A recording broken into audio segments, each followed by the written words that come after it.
India TV YouTube channel को subscribe करें और बेल आइकन दबाएं। आईएसआईएस खुरासान को उसकी नापाक हरकत का जवाब मिल गया। अमेरिका ने काबुल ब्लास्ट का बदला ले लिया है। एयरपोर्ट पर सुसाइड अटैक के 36 घंटे के अंदर ही अमेरिका ने ब्लास्ट की साजिशकर्ता को ढूंढकर मार गिराया। अमेरिका ने अफगानिस्तान पाकिस्तान बॉर्डर पर नांगरहार में आईएसआईएस खुरासान के ठिकानों पर ड्रोन से एयर स्ट्राइक की। इस एयर स्ट्राइक में काबुल ब्लास्ट का साजिशकर्ता ढेर हो गया।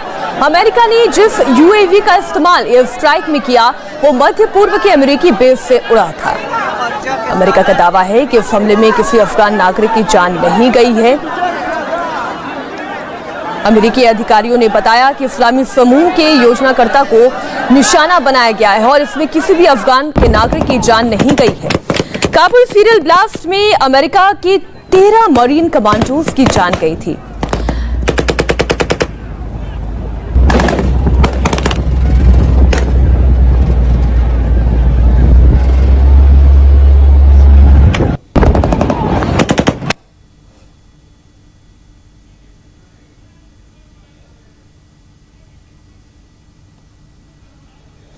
धमाके के बाद राष्ट्रपति बाइडेन ने आईएसआईएस खुरासान को धमकी दी थी और कहा था कि अमेरिका ना हमले को भूलेगा ना ही हमला करने वालों को छोड़ेगा।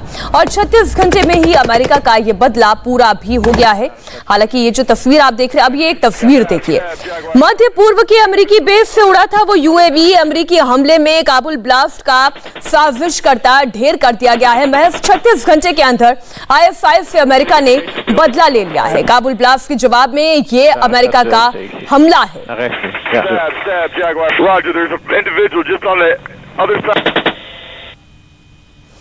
इस वक्त हमारे साथ कुछ खास मेहमान जुड़े हुए हैं। हमारे साथ संपत शिवांगी, राष्ट्रपति बाइडेन एडमिनिस्ट्रेशन में नेशनल एडवाइजरी काउंसिल के सदस्य, और मेजर जनरल हमारे साथ संजय मैस्टन जुड़े हुए हैं।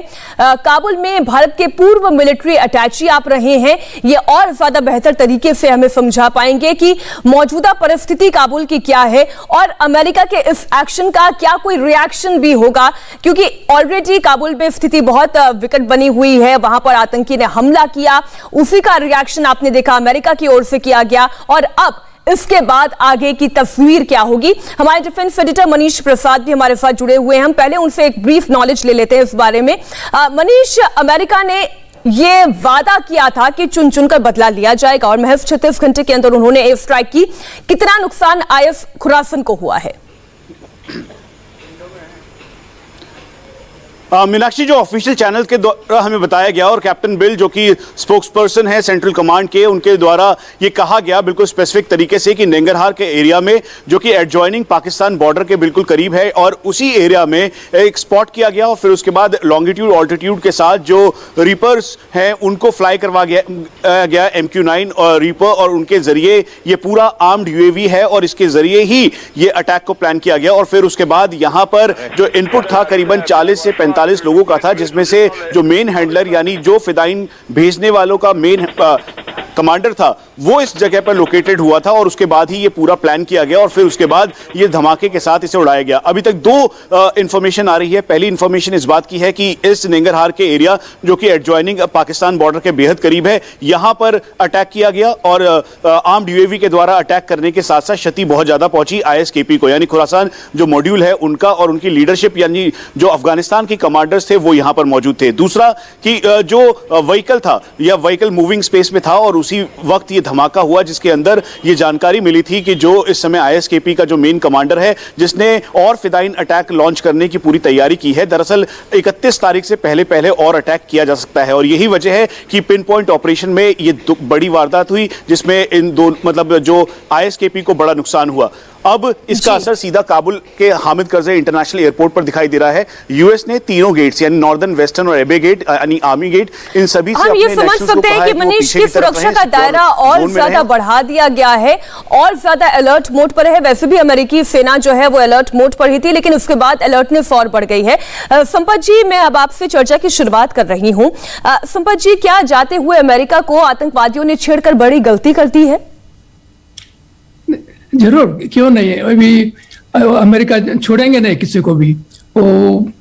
even after the 31st of August, America is going to come back and take a biggest revenge the world has ever seen. That's what Biden says. I think he's our president. We trust him.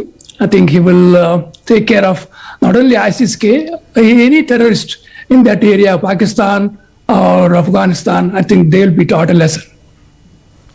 Sampat जी, क्योंकि आप खुद सदस्य हैं Biden प्रशासन में, इसलिए आप इसे और ज्यादा बेहतर तरीके से बता सकते हैं। जो इस वक्त जो बाइडेन की नीति है आतंकियों को लेकर क्या है, क्योंकि अफगानिस्तान से जब अमेरिका ने निकलने की घोषणा की तो चौतरफा आलोचना जरूर हुई जो बाइडेन की, लेकिन अब ऐसी परिस्थिति में जहां उन्होंने 36 घंटे के अंदर आतंकियों पर स्ट्राइक किया, उसके बाद मैसेज क्या देने की कोशिश अमेरिका कर रहा है, या उनकी आगे की रणनीति क्या है? वो है कि तालिबान को सबक दिखाने वाले हैं कि Taliban was not cooperating very well with US president or US army. I think is a subtle message to Taliban that America will not go down, lying down. They will take a revenge, and it is a big warning to Taliban that they cannot wag their tail the way they are doing it. I don't think by 31st August America will go. But I don't think they will have still control of Afghanistan and Afghanistan-Pakistan border.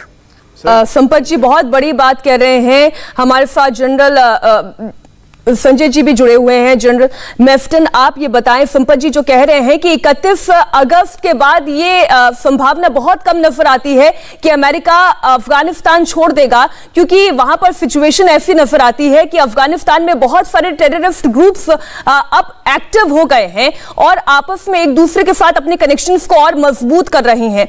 आपको क्या नजर आता है यहां से? देखिए, ऐसा है कि पहली बात, जो टेररिस्ट ग्रुप्स हैं वो तो बढ़ते ही जा रहे हैं और काफी टेररिस्ट ग्रुप्स आज की तारीख में अफगानिस्तान में है। अब जहां तक ये अमेरिकन का वहां से निकलने का सवाल है, वो 31 की डेडलाइन को तो फॉलो ही कर रहे हैं और वो फिजिकली वहां से सारे ट्रुप्स निकल जाएंगे जो उन्होंने प्रॉमिस किया है। पर अमेरिकन के वहां पर कुछ लोग हैं जो सिविलियंस हैं वो हैं, और आप न्यूज में भी देख रहे हैं, वो अपनी जो वहां जनता है उनको चेतावनी दे रहे हैं कि आप लोग कृपया करके काबुल एयरपोर्ट पे भी नहीं आए। तो इसका मतलब वो वहां पर कुछ संख्या में है, और कुछ लोग बोलते हैं 500 से 1000 के लोग वहां पर अमेरिकन वहां पर हैं आज की तारीख में। अब इसके परिणाम क्या हो सकते हैं? पहली बात तो मैं ये ड्रोन अटैक के बारे में बात करना चाहूंगा कि देखिए, प्रेसिडेंट बाइडेन पे पब्लिक प्रेशर, डेमोक्रेटिक प्रेशर भी काफी था इंटरनली, और रिपब्लिकन्स का तो था ही। तो ये स्ट्राइक जो होना था ये जरूरी थी और ये शीघ्र ही होनी थी।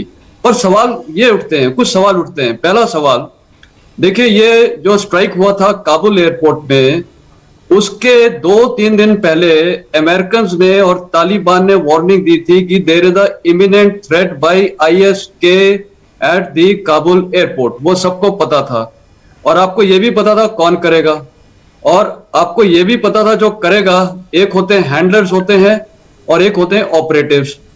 जो हैंडलर है, जो प्लानर है, वो तो कहीं दूर ही रहेगा, जैसे नंगरहार में रहेंगे, और जो ऑपरेटिव्स हैं वो वहां पर 4 दिन पहले आ गए होंगे। उन्होंने रेकी किया होगा, लोगों की संख्या देखी होगी और टारगेट को प्लान किया होगा कि कहाँ टारगेट को बिठाना है सुसाइड बॉम्बर पे।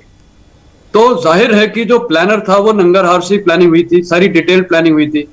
तो अगर इतनी क्रेडिबल इंफॉर्मेशन थी, इतनी इमिनेंट इंफॉर्मेशन थी तालिबान के पास और अमेरिकन के पास, तो मेरा पहला सवाल ये उठता है कि ये जो स्ट्राइक आज इन्होंने की है ड्रोन से, तभी कर सकते थे, वो क्यों नहीं किया? क्या इतने लोगों की? संजय जी माफ कीजिए, मुझे आपको रोकना पड़ेगा, लेकिन आपने बहुत महत्वपूर्ण सवाल उठाया है, इसका जवाब मैं संपत जी से लेती हूँ। संपत जी, ये बहुत ही मतलब ये कॉमन मैन को भी समझ में आएगा, अगर इंफॉर्मेशन पहले से है तो पहले क्यों नहीं ये स्ट्राइक की गई? किस चीज का इंतजार किया जा रहा था? अभी तो अमेरिका में प्रेसिडेंट बाइडेन का rating 70-30, 70% of the American Republicans or Democrats are very upset with the way he decided to withdraw by August 31st without preparations. So I think that has bothered him. I think whole media is running against President Biden. So he decided to strike somewhere strongly so that he can teach a lesson to Taliban and ISIS-K. Both are, of course, they are friends, but they are also enemies within. So we have, I don't think they are together at all. ISIS is an entirely different subject. I think ISIS took a revenge going against Taliban at the airport. And it was a lesson to America as well as to Taliban. So I don't think America will, stay away. They will go with all their might because whole country and whole world, except few countries like Pakistan may be supporting Taliban. But I don't think any nation has come forward to support Taliban. Taliban को लेकर, लेकिन संपत जी, तालिबान को लेकर American policy क्या है, America क्या सोचता है, आगे वो क्या करने वाला है, हम ये भी आपसे समझेंगे। एक छोटी सी ब्रेक के बाद हो रहे हैं हम फौरन हाजिर। इसी बड़ी खबर पर हम बने हुए हैं। जनरल मिफ्टन, आपने संपत जी को सुना, उन्होंने ये साफ कहा कि जानकारी थी लेकिन टारगेटेड अटैक की जरूरत इस वक्त सबसे ज्यादा थी। नहीं, मैं एक्चुअली सही में समझा नहीं। अगर जानकारी थी तो पहले क्यों नहीं टारगेटेड अटैक किया? वो तो पहले हो जाना चाहिए था, क्योंकि आज मैं जैसे मिलिट्री मैन हूं, मेरे पास कोई स्पेसिफिक इंटेलिजेंस है, मैं तो जाके मेन टारगेट को पहले खत्म करूंगा, ना कि इसको करने दूंगा और फिर रिएक्ट करूंगा। ये तो बेसिक मिलिट्री सिद्धांत है। Attack the target immediately the moment it is picked up. And it has been agreed that there was an error in assessment from CIA as well as Pentagon. They did not think that the Taliban is going to be so strong and they will join ISIS-K and they will have a combined attack. But now the whole world and America knows that it is not. ISIS-K and Taliban are not together at all. And there are two separate groups. I think Biden taught them a lesson that the Taliban will be very careful to deal with America anymore. I don't think 31st of August midnight is going to hold good because of the strike America did just yesterday in US time. Sampat ji, देखिए, आप जानते हैं India TV एक Hindi channel है, हमारे बहुत से दर्शक हो सकता है आपकी बात नहीं समझ पाए हों। अगर आप कोशिश करके ये बात उन्हें हिंदी में बता सके, आप क्योंकि ये कहना चाह रहे हैं कि ISIS खुरासन और तालिबान के आपस में कोई कनेक्शन नहीं है, लेकिन कोई भी आम जनता ये मानने के लिए इसलिए तैयार नहीं है क्योंकि रूट्स तो इनकी आतंक में जुड़ी हुई हैं। अब हम हक्कानी नेटवर्क की बात कर ले, तालिबान की बात कर ले, या ISIS खुरासन की बात कर ले, संपत जी। अभी तालिबान और आईसिस एक है तो वो ब्लास्ट क्यों करेंगे एयरपोर्ट के बाजू में? क्यों अफगानिस्तान को, अमेरिका को तो ओनली 13 अमेरिकन मर गए, तो 170 अफगानिस्तान मर गए ना। क्यों करेंगे वो ऐसा? वो अपने लोगों को क्यों मारेंगे वो जी? तो आईसिस का दूसरा है, आई थिंक उनको मोर कनेक्शन विथ पाकिस्तान, आईसिस के, than Taliban. So I think two bad things do not make one good. So मेरा कहना यह है कि it'll be bigger problem with the Pakistan. At least in American, इसमें बोलता है Pakistan is going to be the prominent leader in that area. बहुत बड़ा बयान संपत जी आपने कहा कि पाकिस्तान एक प्रोमिनेंट लीडर इस पूरे घटनाक्रम में बनकर उभर सकता है। बहुत शुक्रिया जनरल मिफ्टन साहब, संपत जी, हमारे साथ जुड़ने के लिए और इस चर्चा में शरीक होने के लिए। मनीष, आप हमारे साथ बने रहेंगे क्योंकि ये खबर हम लगातार आपसे डिटेल लेंगे। ऑन ग्राउंड काबुल की सिचुएशन क्या है, अमेरिका के इस एक्शन के बाद क्या अब कोई और चेन रिएक्शन हो सकता है, इस पर हम करेंगे चर्चा। अमेरिका ने अफगानिस्तान में अपने नागरिकों को सिक्योरिटी अलर्ट जारी किया है, इस पर हम पूरी डिटेल लेंगे मनीष प्रसाद से। नमस्ते, मैं हूं मीनाक्षी जोशी। वीडियो और खबरों से अपडेट रहने के लिए India TV YouTube channel subscribe करें, बेल आइकन दबाना ना भूलें। जुड़े रहें इंडिया टीवी के साथ।